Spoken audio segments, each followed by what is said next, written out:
Ang smartphone, akala natin pinapadali ang ating buhay pero hindi natin alam baka nagdudulot ba ng pangamba. Pag-usapan natin yan sa pagsisimula ng Kababayan LA.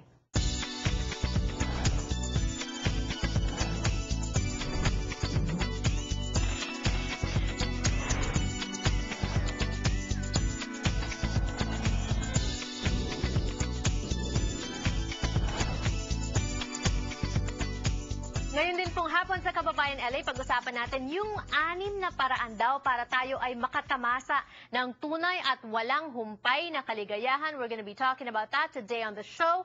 Hello everyone! Happy Monday! I hope everyone's recharged for the coming week. At syempre, bago tayo magsimula, alamin muna natin ang mga balita mula sa balita. Pinoy na Pinoy, Weekend Balita. Ronnie Ligo, Editor-in-Chief of Midweek and Weekend Balita, joins us via Skype from their newsroom sa Glendale. Ronnie, you know, smartphone, nakala natin ang tali-talino nga, pinapadali yung buhay natin. But beware, dahil mukhang may mga privacy concerns. Oo nga, no? Ang ganda pa, maging introduction mo, mga 6 steps para sa tunay na kaligayahan. Pero itong balita natin, mukhang hindi kayo liligaya pag nalaman yung detalye. Yes, you know, sometimes when we use our phones, obviously we use it for personal reasons. Yung mga address books natin, nandyan, yung mga contacts natin. Sometimes we take pictures for personal use. Some people even take, you know, very, very private pictures. But you know what? Take heed because sometimes those aren't for our eyes only. Mukhang may iba pang mga nakakakita. Oo nga, ang hirap sa electronics, ano? Sabi nga ni Senator Charles Schumer of New York, nagkakaroon sila ngayon ng investigasyon.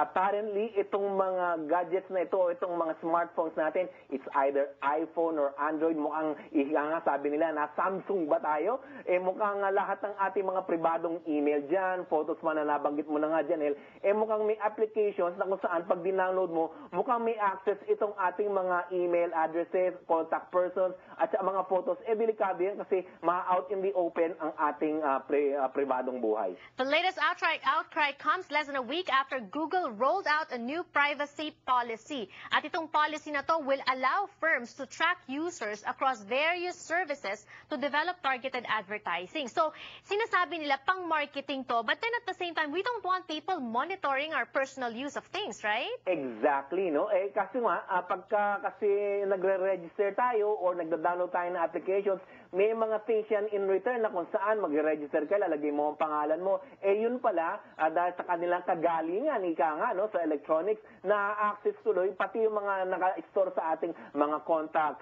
persons natin dyan, yung mga emails at litrato na nga nabanggit natin, delikado nga yan, no? Ngayon, magkakaroon ng investigasyon, talaga ba ito ay nakukuha ng mga firms na ito? Kawawa naman tayo, no?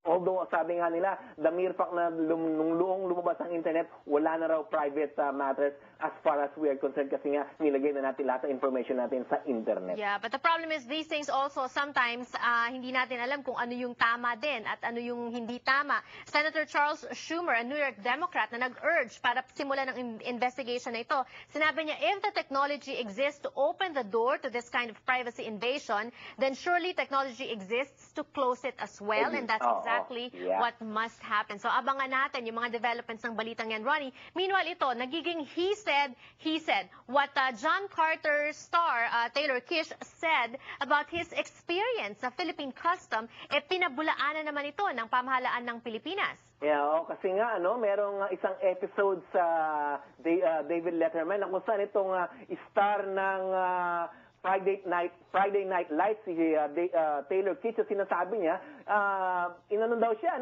minanhandle yata siya ng isang Bureau of Customs personnel or immigration yata sa Pilipinas, pero pinabulaanan ito ng Philippine government dahil una, walang record na dumating siya doon. Pangalawa, yung sinasabi niyang experience niya kasi nga, meron daw silang filming doon sa Pilipinas na yung title is Savages. Hindi naman talaga nangyayari sa Pilipinas yan. In fact, it's happening in Indonesia. Mukhang nalito na yata itong si Taylor Kitsch na ito. Pinagbintangan niya ang Pilipinas kung yun na nga ang totoong nangyayari, no?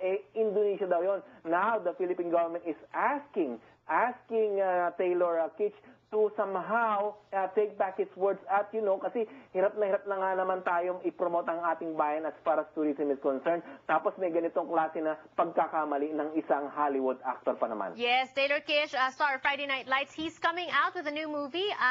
John Carter, we're also going to be talking about that on the red carpet this afternoon on the show. But Ronnie, yes, kailangan niyang mag-apologize kung siya ay nalito. At yan ang problema sa marami sa mga yung tinatawag nating mga non-Filipinos na nakakasalubong natin. Pag sinasabing Asian nga, minsan ang tingin nila sa buong Asian region isang bansa lang. O kaya hindi nila alam ang difference ng Indonesia at saka ng Pilipinas. And in this case, that's what happened to Taylor Kish. Meanwhile, third story of the day, magandang balita para sa ating mga kababayang OFW, specifically maids na nagtatrabaho sa Singapore. Oo, kasi nga alam naman natin na mga kababayan natin doon, ang dami-dami niya, libo-libo na kung saan yung iba dyan kasi live-in sila nagtatrabaho sila sa kanilang mga masters or mga employers nila. Ika nga, 24/7 sila dyan. Ngayon, magiging mandatory na starting next year na magkaroon sila ng paid day off, kasi kawawa naman talaga sila. Hindi naman nila alam talaga ano ba talaga ang kanilang number of hours na dapat magtrabaho ba. Buong araw ba yan?